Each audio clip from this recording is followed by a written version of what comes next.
Hello and welcome. I am Dr. Anil Joshi. Welcomes you to my series Learn Radiology Basics with Dr. Anil Joshi. Today's topic is based on ultrasound, that is scrotal sonography, and it is a part 5. Scrotal sonography by itself is a very large topic and it cannot be covered with single lecture.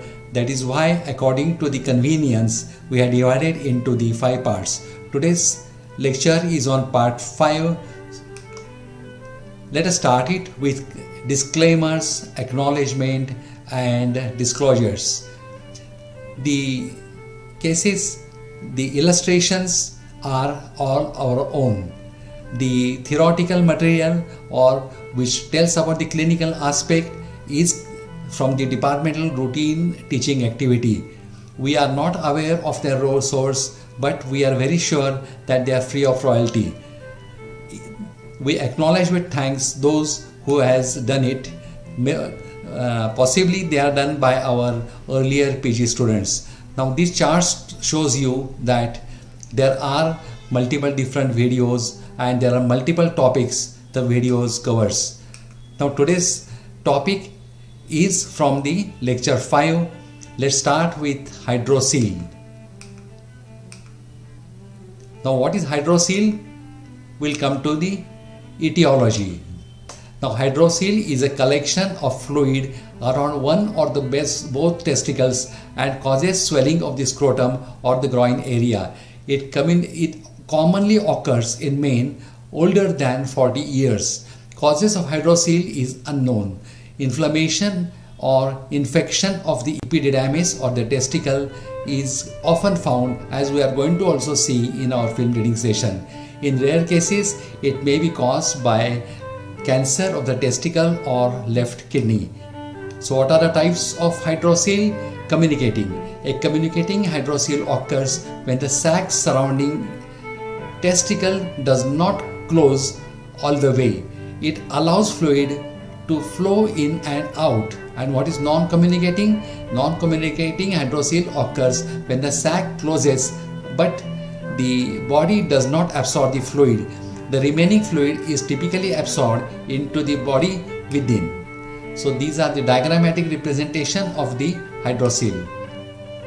Now here it gives a origin or continuity or the types. Now first see the peritoneal cavity, how it is communicating through the processus vaginalis, and the fluid gets accumulated around the testes. In second, we are seeing the processus vaginalis is closed and the tunica vaginalis accumulates the fluid.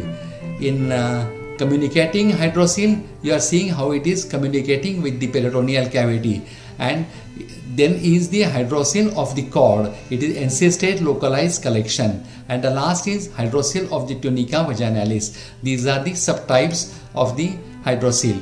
Now here also we are seeing a peritoneal cavity, there is penis, then epididymis, testicles, and it is surrounded by a fluid. Let us go to diagnostic evaluation. One has to take the history. History is important. Then physical examination. Transillumination is a clinical test. It's a test used to identify abnormalities in an organ or body cavity. The test is performed in a dark room with a bright light shine at a specific body part to see the structures beneath the skin.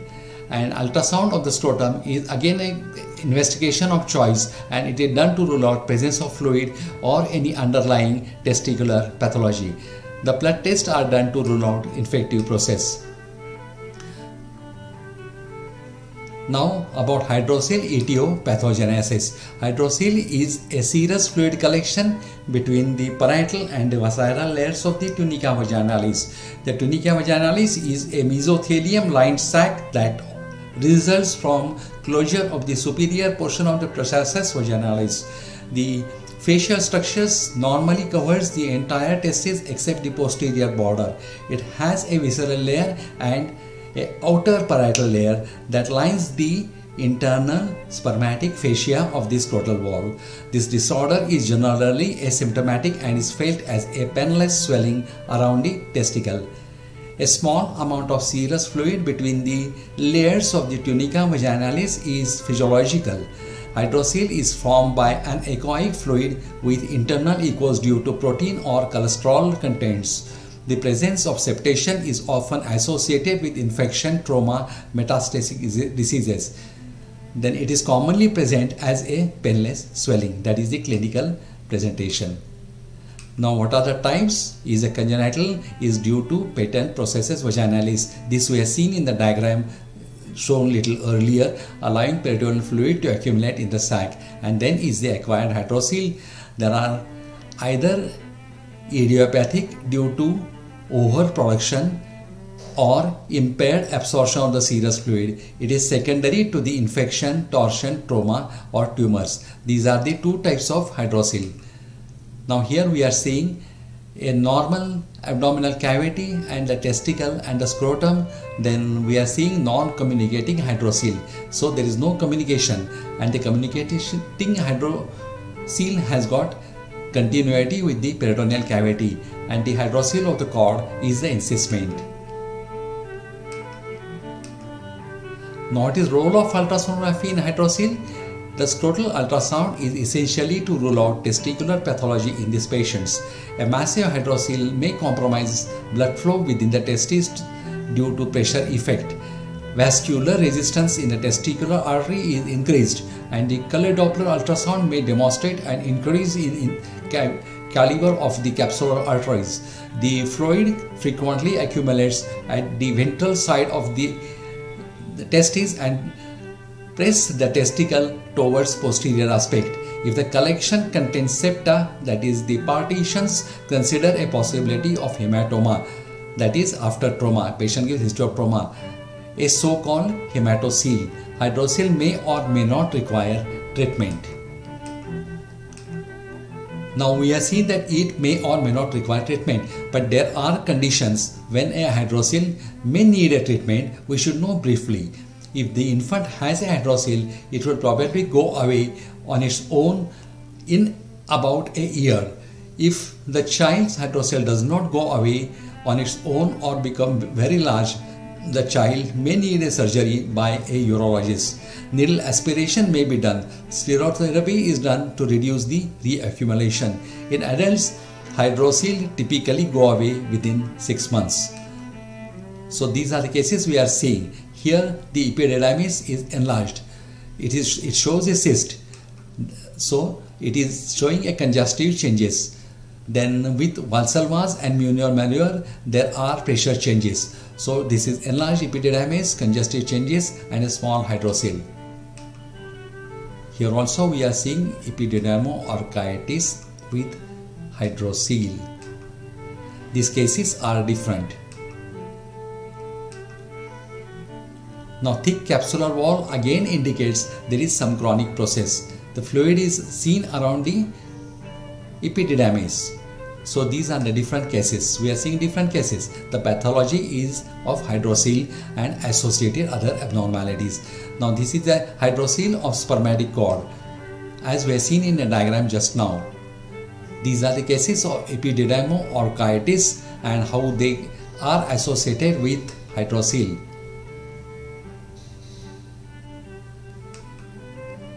The change in the fluid volume with straining, that is either Valsalva's and Mueller's maneuver, are essential part of demonstrating hydrocele. Now here we are seeing hydrocele which is septate. A septate hydrocele usually indicate a complication like it is secondary to infection or trauma. So these things has to be kept in mind.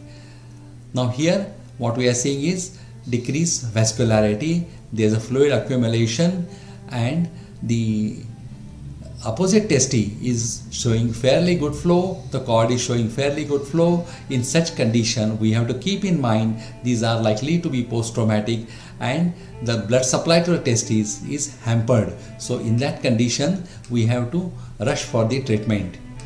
So testicular sonography, Doppler examination plays essential role to know whether the vascularity has increased or decreased. Now these are multiple cases of hydrocele showing septi, indicating chronicity. Then again same hydrocele cases. There are multiple cases we are going to see. Ideally you should freeze the picture, try to analyze what it is, and then see the diagnosis.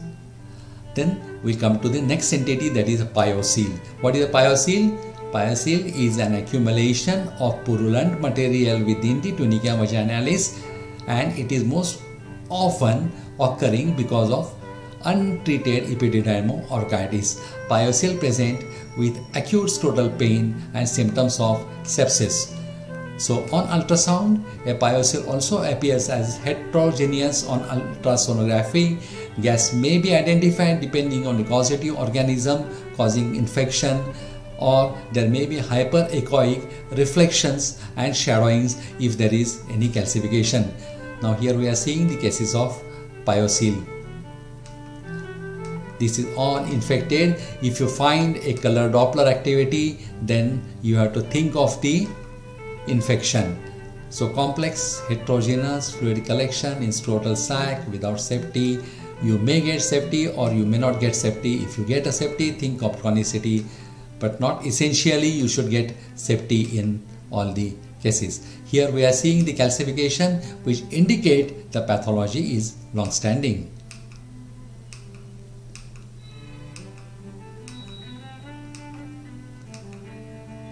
So many cases we are seeing.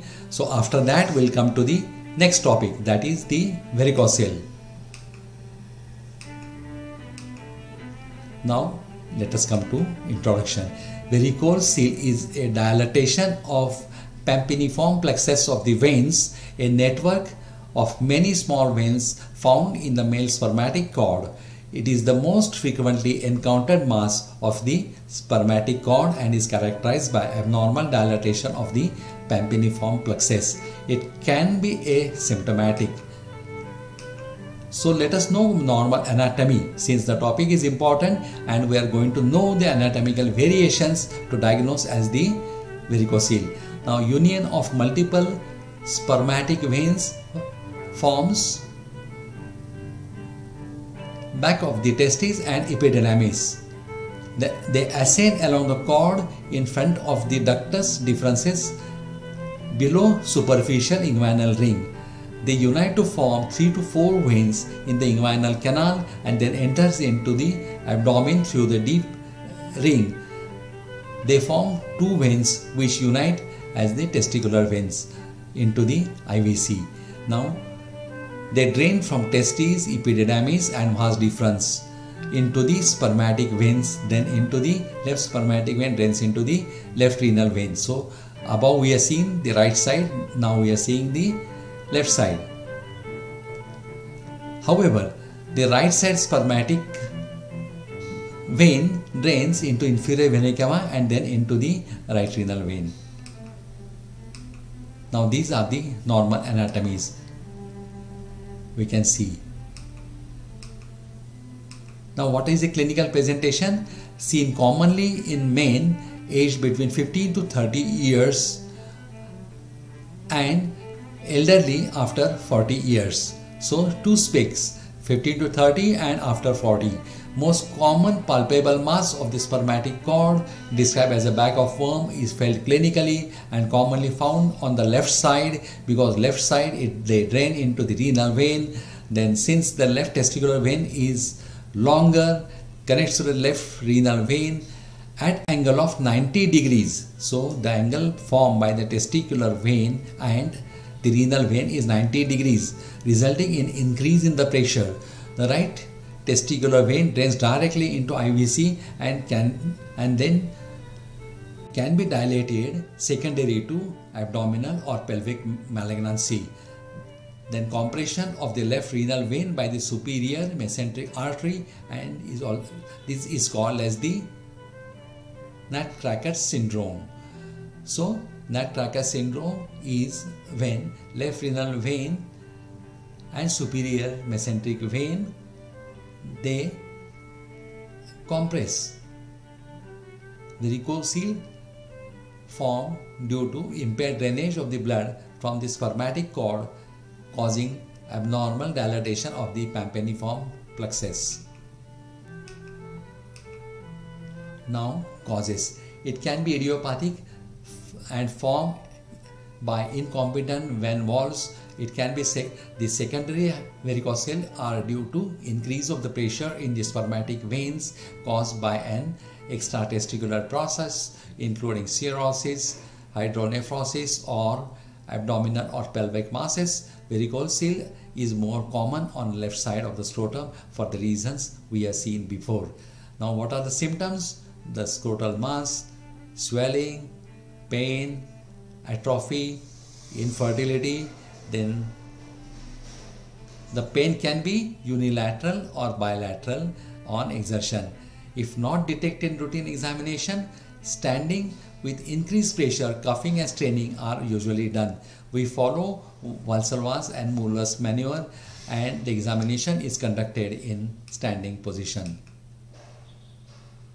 Here we are seeing a diagrammatic representation of healthy testes and a varicocele. Now, Doppler ultrasound, diagnostic modality of choice. Sonography followed by Doppler. There are currently no standards and clearly defined criteria for diagnosing a varicocele by ultrasound, but a literature search reveals only one 15-year-old study that suggested a scoring system for varicocele diagnosis and correlating it with the clinical findings. If it shows multiple hypo or anechoic tubular structures greater than 2 to 3 millimeters in diameter, think of the varicocele. Then it should be detected low level echoes within these veins, as a result of which there will be a blood flow alteration. During Valsalva's maneuver, varicocele may enlarge and show reversal on color Doppler imaging. The dilatation of pampiniform plexus more than 2 to 3 millimeter in diameter is also considered as the criteria. Then characteristic, they have a serpentine appearance on grayscale ultrasound or on Doppler ultrasound. There can be flow reversal with the Valsalva's maneuver. That is definitely a sign of serpentine mass which is showing reversal of flow, definitive of varicocele. Doppler ultrasound can be used to grade the degree or the reflex which is required for the further management and treatment. Then grade 1 are the small varicocele, palpable only with the Valsalva's maneuver.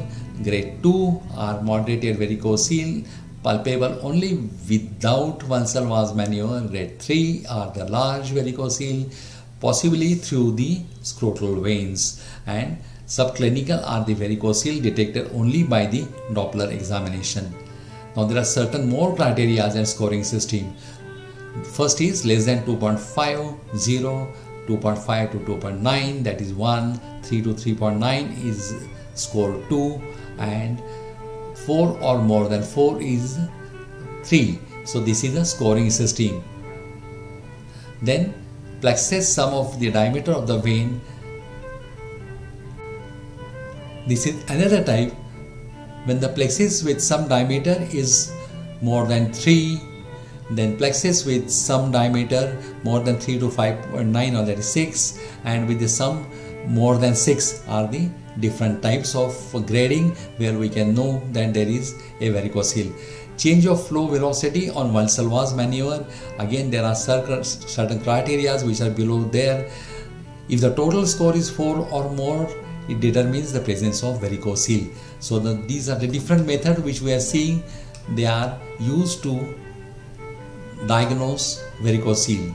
Then there are certain non-invasive processes which we should know because they are radiological processes. That is the coil embolization and radiological ballooning occlusion of the or radiologic ablation of the varicocele.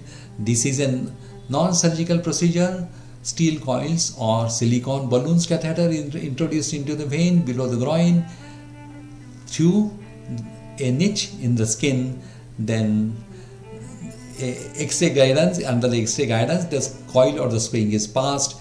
The tiny metal coils or the other embolizing agent introduced through the catheter will ablate the varicoceles. Now here the diagrammatically we are shown about the left side. There is a varicocele where the coil is inserted and how it is ablated. That is ablation by a radiological method. The advantages is there are no stitch required.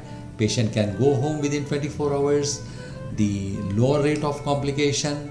The disadvantage is it is less effective, high recurrence rate, danger that the coil could migrate to the heart and cause death. That's one of a most unwanted side effect or the result.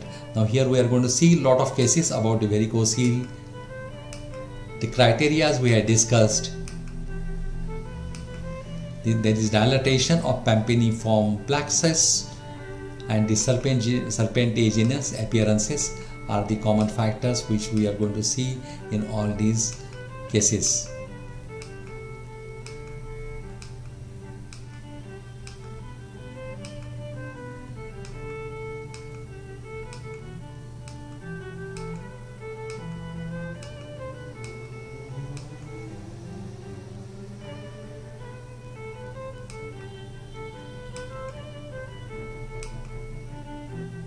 So multiple cases, there are multiple Georgios dilated veins, that is lateral, posterior or superior of the testes. Then increased venous flow is seen with Valsalva's maneuver, that is the straining or coughing, or we can ask patient to do it. Now with this we are coming to a conclusion of the present topic. We have seen how a hydrocele is formed, what is the etiogenesis, what is the clinical diagnosis, what are types of hydrocele, then how we should diagnose them, what are the outcomes, when we should do surgery, when we should not do surgery. Then we have seen varicoceles also. In varicocele, the important is how to grade them, how to diagnose them, why it is more common on left side, that also we have seen. And we have also seen that what is the radiological method, what are the indication for surgeries, and what are the clinical presentations. With that, we are coming to an end of the present topic. Now, let us come to a conclusion. It's a non-invasive and rarely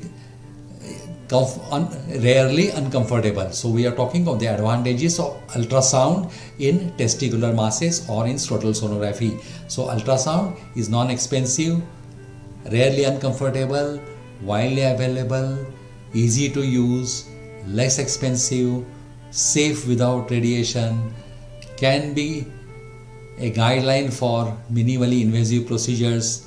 The testicular sonography may play a vital role in cases of clinically suspected pathologies of scrotum, scrotal wall, inguinal swelling, then infertility, it's of gold standard. So also in a cases of hypospermia or azoospermia, it can reveal potentially threatening disorders which can be diagnosed by ultrasound, and we can prevent these potentially threatening disorders. Then rapidly, diagnosis can be rapid, then treatment can be initialized immediately, and in many cases like torsion and all, the testes can be salvaged if the ultrasound can be performed in time and the treatment is given in time. Therefore, ultrasound is well established as a first imaging modality of scrotal pathologies. Now we have seen part 5 of the total series on scrotal sonography. I thank you for giving me your valuable time. Please note, radiography is not a race, it's a process. Be a part of it and enjoy the feast of knowledge. The basic aim of producing these videos is to give guideline to the young radiologists, those who are residents, those who are interested in knowing radiological techniques, those they may not be a radiologically associated doctors, but they still want to know how a radiologist does a diagnosis, what are their ways of diagnosis, and they can do best to the patient. So with that, I have explained these 3 topics in the way I can. I hope that will be useful to you. Try to develop your own method. Try to do more and more ultrasound. Try to gain more and more knowledge. More the knowledge you get, more will be useful to the patient. more it will be beneficial, since we have seen it can be very useful in certain life-threatening condition, as well as testicular can be salvaged in case of torsion or in ischemia if prompt ultrasound is done and a proper result is given. Hence, a request is do your best and give your best to the patient. Thank you. Let's meet again in next video. Till then, I am Dr. Anil Joshi, logging off. Thank you.